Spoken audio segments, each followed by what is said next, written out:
DeepSeek. DeepSeek. DeepSeek. Let's talk about DeepSeek. DeepSeek. The DeepSeek, it's super impressive. It's a battle to control the future. And it has emerged as a real player in the AI arms race. It's called DeepSeek. China के hedge fund का एक बहुत ही छोटा project पूरी की पूरी tech world का band बजा देता है और आश्चर्य में डाल देता है। अगर बात किया जाए एआई प्लेटफॉर्म के कॉम्पिटिटर के बारे में तो बेसिकली ओपन एआई, जिसका चैट जीपीटी है, या फिर जेमिनी, या फिर क्लाउड, या फिर एनवीडिया का नाम आता है। लेकिन लास्ट वीक डीप सीक, जो कि एक चाइनीज एआई स्टार्टअप है, उसने पूरी की पूरी गेम ही बदल कर रख दी। डीप सीक की परफॉर्मेंस को देखकर यूएस स्टॉक मार्केट हो या फिर सारी टेक स्टॉक क्रैश हो गई।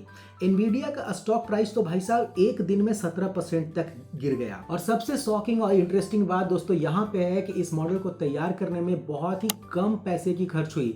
सिर्फ और सिर्फ $6 मिलियन में इस मॉडल को तैयार कर लिया गया, जहाँ पे इसके जो कॉम्पिटिटर हैं, जो कि ऑलरेडी एस्टैब्लिश्ड हैं और बहुत ही बड़े बड़े कॉम्पिटिटर जैसे ओपन एआई है या फिर जेमिनी है, इसे बनाने में, इसके कंपैरिजन में बहुत ही ज़्यादा पैसे की खर्च हुई थी। एक और इंटरेस्टिंग बात इस ऐप के साथ दोस्तों ये है, इस ओपन मॉडल के साथ, इस एआई मॉडल के साथ ये है कि इसे ठीक उसी दिन लॉन्च किया गया जिस दिन अमेरिका के प्रेसिडेंट डोनाल्ड ट्रंप का समारोह 2.1 गवर्नमेंट का चल रहा था। तो भाई जहां यूएस के जो प्रेसिडेंट हैं वो अपना सरकार बनाने के बाद शपथ समारोह में लगे हुए थे, वहीं पे चाइना ने ये दिखा दिया कि टेक वर्ल्ड में भी हम कहीं से पीछे रहने वालों में से नहीं हैं। तो चलिए आज की इस वीडियो में हम लोग जानते हैं कि ये डीप सीक क्या है, ये किस तरीके से बनाया गया है और ये कितना इंपॉर्टेंट है हम सभी के लिए।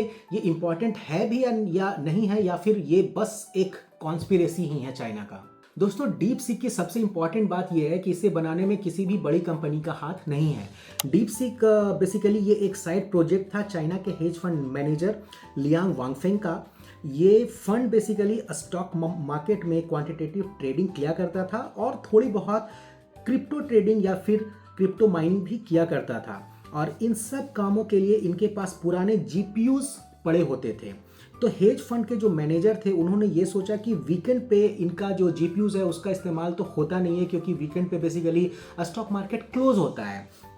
तो भाई इन्होंने क्या किया कि इसी जीपीयूज का इस्तेमाल करके ये अपना एआई मॉडल तैयार करने का जो काम था ये इन्होंने स्टार्ट किया।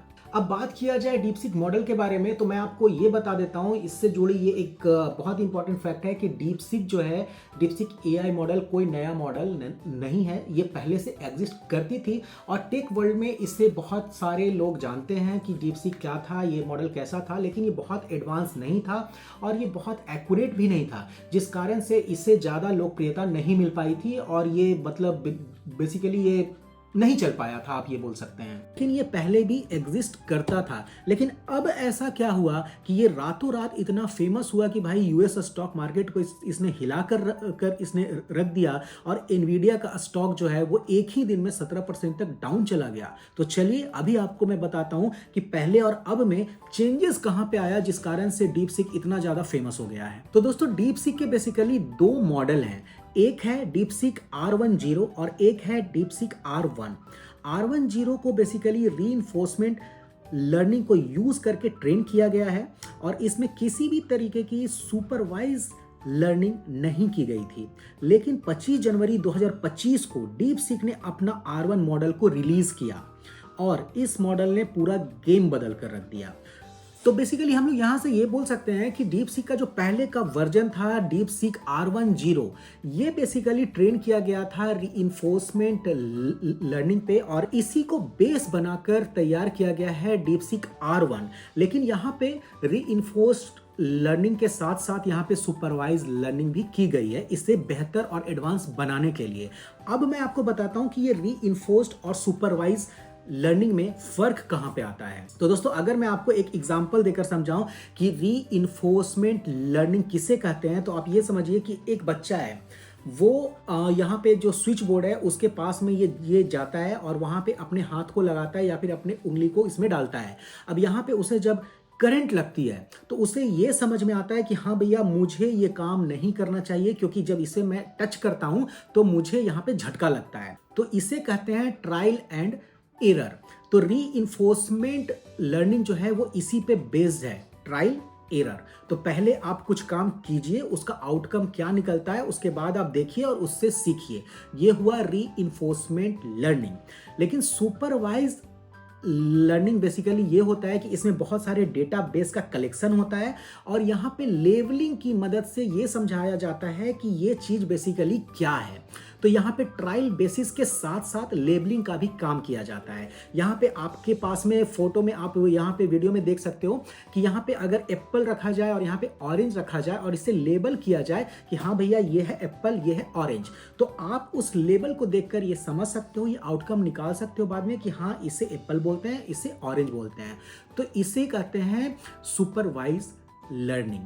तो भाई यहाँ पे डीपसीक R1 को जब तैयार किया गया तो इसका बेस जो रखा गया था वो रखा गया था R10, लेकिन इसके साथ साथ इसे एडवांस बनाने के लिए इसमें सुपरवाइज लर्निंग भी किया गया। और आपके जितने भी AI प्लेटफॉर्म हैं, चाहे वो ओपन AI हो, जेमिनी हो या फिर दूसरे कोई भी AI हो जो कि अभी बहुत ज़्यादा हाईलाइटेड है, वो सारे के सारे जो हैं वो सुपरवाइज लर्निंग को ट्रेन करके ही बनाया गया है। एक बहुत ही इंपॉर्टेंट बात यहाँ पे मैं आपको बताता हूँ जो कि डीपसीक को बाकी AI प्लेटफॉर्म जो है उससे अलग करता है, इसे इंपॉर्टेंट बनाता है, इसे बहुत ही खास बनाता है हम सभी के लिए। और वो ये है कि भाई बाकी जो AI प्लेटफॉर्म हैं, जो मॉडल हैं, चाहे वो ओपन AI हो या फिर जेमिनी हो, कोई भी हो, ये क्लोज सोर्स हैं। लेकिन यहाँ पे जो आपका डीपसीक है ये पूरी तरीके से ओपन सोर्स है। यहाँ पे क्लोज सोर्स और ओपन सोर्स कहने का मतलब ये है कि आप ओपन AI हो या फिर जेमिनी हो, इसका आप किसी भी सोर्स के बारे में पता नहीं लगा सकते हैं, इसका किसी भी डेटा के बारे में आप नहीं पता लगा सकते हैं। इससे आप अगर चाहें अपने इच्छा से तो आप इसमें कोई मॉडिफिकेशन नहीं कर सकते हैं। लेकिन वहीं पे डीपसीक के साथ में सबसे अच्छी बात यह है कि ये ओपन प्लेटफॉर्म है, ओपन सोर्स है। यहाँ पे आपको इसके पूरा डेटाबेस की जानकारी आपको मिल सकती है। आप इसमें अपने अकॉर्डिंग मॉडिफिकेशन भी ला सकते हो या फिर दूसरा AI अगर आप बनाना चाहते हो, अगर कोई दूसरा AI टूल तैयार करना चाहते हो तो इसका भी यहाँ पे आप यूज कर सकते हो। तो ये भी नॉर्मल लोगों के लिए बहुत इंपॉर्टेंट बन जाता है कि जहाँ एक तरफ पूरी तरीके से सोर्स को क्लोज रखा गया, वहीं पे दूसरी तरीके से सोर्स को पूरी तरीके से ओपन रखा गया है।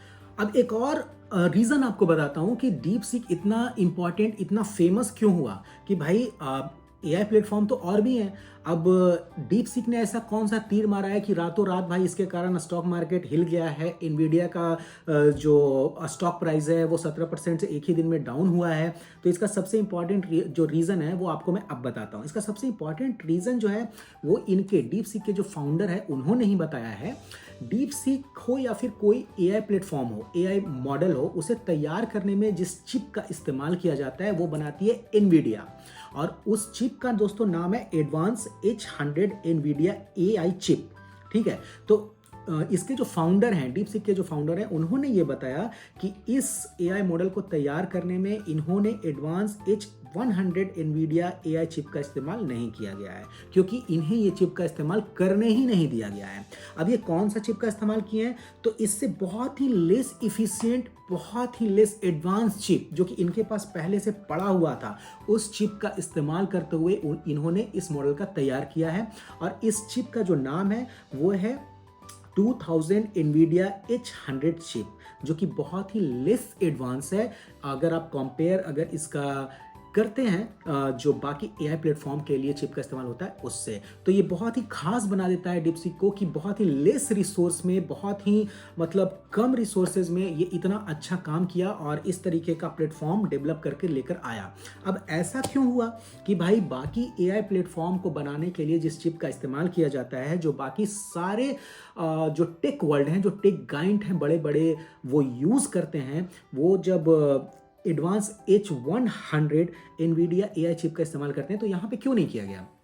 तो इसका भाई बेसिकली रीज़न ये है कि US पे एक ब्लेम भी जाता है। बेसिकली आप बोल सकते हैं कि US नहीं चाहता है कि चाइना जो है वो AI वर्ल्ड में, AI टेक प्लेटफॉर्म में आगे निकले या फिर एक कंपटीशन के तौर पे उभर कर आए। तो बेसिकली एनवीडिया जो कि चिप बनाने की कंपनी है, उसे सख्त निर्देश है कि इस तरीके का जो चिप है जो AI बनाने में इस्तेमाल किया जाता है वो चाइना को सप्लाई ना किया जाए।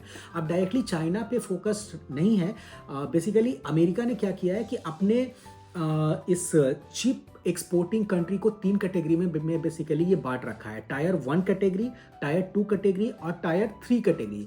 टायर 1 कैटेगरी दोस्तों बेसिकली वो कंट्री हैं जहाँ पे इनका चिप को एक्सपोर्ट किया जाता है, उन्हें दिया जाता है ताकि वो इसके इस्तेमाल से एआई प्लेटफॉर्म वगैरह या फिर एआई मॉडल तैयार कर सकें। टायर 2 कैटेगरी दोस्तों वहाँ पे आया जहाँ पे कुछ रिस्ट्रिक्शन को रखते हुए दिया जाता है कि हाँ आप पे ये जो रिस्ट्रिक्शन है ये इम्पोज्ड है, उसके बाद आप इसका इस्तेमाल में ला सकते हैं। टायर 3 वो हो जाते हैं जहाँ पे कंप्लीटली इसे बैन किया जाता है, इसे एक्सपोर्ट नहीं किया जाता है, इसको इस्तेमाल में लाने नहीं दिया जाता है, और चाइना को टायर 3 में रखा गया। तो आप एक तरीके से बोल सकते हैं कि चाइना को पूरी तरीके से इस रेस से बाहर रखने की एक तरीके की योजना थी, जिसमें चाइना ने खुद को आगे निकाल लिया। और यही रीजन था कि इसके पास जो पुराने जीपीयूज पड़े हुए थे उसका इसने इस्तेमाल किया, तो इसका कॉस्ट भी काफ़ी कम आया, ये काफ़ी कॉस्ट इफिशिएंट भी है। और यही एक बहुत बड़ा रीज़न है कि जो बड़े बड़े गाइंट हैं उनमें ये बातें चल भी रही है कि जहां $6 मिलियन में इसे बना दिया गया, वहीं दूसरी जो कंपनीज है, जो दूसरी एआई मॉडल बनाने की कंपनी है, वो बिलियन और ट्रिलियन डॉलर का खर्च कर रही है। तो भाई जो काम इतने कम पैसे में हो सकता है उसके लिए इतना ज़्यादा पैसा क्यों? अगर देखा जाए यहाँ पे तो ओपन एआई को बनाने में जो पैसे खर्च हुए वो करीब करीब $100 मिलियन का खर्च हुआ। अगर जेमिनी का बात किया जाए तो इसमें भी लगभग $200 मिलियन का खर्च हुआ, लेकिन डीप सीक को बनाने में सिर्फ और सिर्फ $6 मिलियन का खर्च हुआ। तो ये लेस इफिशिएंट चिप के साथ बनने वाला सबसे अच्छा कॉम्पिटिटर आज की डेट में माना जा रहा है एआई प्लेटफॉर्म की दुनिया में। तो भाई यही कुछ रीज़न है जो कि डीप सीक को आज के डेट में काफ़ी ज़्यादा हाईलाइट कर रखा है। सबसे इम्पॉर्टेंट तो ये है कि ये बहुत ही ज़्यादा कॉस्ट इफ़िशिएंट है। दूसरा ये है कि बहुत ही लेस इफ़िशिएंट चिप के साथ इसे तैयार किया गया और पूरी तरीके से आपका ओपन एआई हो या फिर जेमिनी हो उसके कंपटीशन में नेक टू नेक खड़ा किया गया है। तीसरा यह है कि इसे उसी दिन लॉन्च किया गया है जिस दिन डोनाल्ड ट्रंप का शपथ समारोह चल रहा था। तो भाई चाइना ने अपना एक वो भी दिखाया अमेरिका को कि भाई तुमसे हम किसी भी मामले में पीछे टेक वर्ल्ड में नहीं रहने वाले हैं। तो इस कारण से भी ये बहुत ज़्यादा हाईलाइटेड है, बहुत ज़्यादा न्यूज़ में है। अब अगर बात किया जाए कि ये कितना इफ़िशिएंट है आम लोगों के लिए, ये कितना अच्छा होने वाला है, तो भैया सबसे बड़ी बात तो ये है कि इसकी एक्यूरेसी भी बहुत अच्छी मानी जा रही है कि इसकी एक्यूरेसी भी बहुत अच्छी है। दूसरा सबसे इंपॉर्टेंट बात ये है कि अगर आप चैट जीपीटी, जो कि ओपन एआई का ही है, चैट जीपीटी का जो एडवांस वर्जन है उसका अगर आप इस्तेमाल करते हो तो इसके लिए आपको पैसे देने पड़ते हैं। ये पेड है और इसका जो पेड वर्जन है वो लगभग $15 के आसपास का है। तो एक अच्छा खासा अमाउंट आपको पे करना पड़ता है। वहीं अगर same features, same advance features अगर आप डीप सीक का अगर आप लेते हैं तो आपको बहुत ही कम पैसे पे करने पड़ते हैं, लाइक $0.5। आप देख सकते हैं कि प्राइस गैप कितना ज़्यादा है। तो लोगों के लिए ये बहुत ज़्यादा कॉस्ट इफिशिएंट भी है। तो ये बहुत बड़ा रीज़न है कि डीप सीक ऐसा लग रहा है कि आने वाले दिनों में इन सभी को सरपास कर सकती है यहाँ पे। तो यही था दोस्तों आज का ये वीडियो। आप कमेंट बॉक्स में जरूर बताइएगा कि आपको डीप सीक के बारे में आप क्या सोचते हैं, आपकी क्या राय है, क्या लगता है आपको कि ये ओपन एआई या फिर जेमिनी से आगे निकल जाएगा, ये एक सही में इसका एक कॉम्पिटिटर है, या फिर कुछ समय तक ये र्यूमर में रहेगा और फिर उसके बाद से ये धीरे धीरे साइड ये होने लगेगा। क्योंकि बहुत बार ऐसा भी देखा जाता है कि अमेरिका जो है वो बहुत सारे चाइना के टेक के जो चीज़ें हैं उस पर, या फिर आप ये बोल सकते हो कि बहुत सारी चीज़ों पर सैंक्शन इम्पोज कर देता है, जिस कारण से वो पूरी तरीके से खुलकर वर्ल्ड प्लेटफॉर्म पे नहीं आ पाती है। जैसे मैं अगर आपको एग्जांपल दूं हुआवे का, तो हुआवे का भाई स्मार्टफोन बहुत ही अच्छा होता था, बहुत ही अच्छा इसका फ़ोन आता था।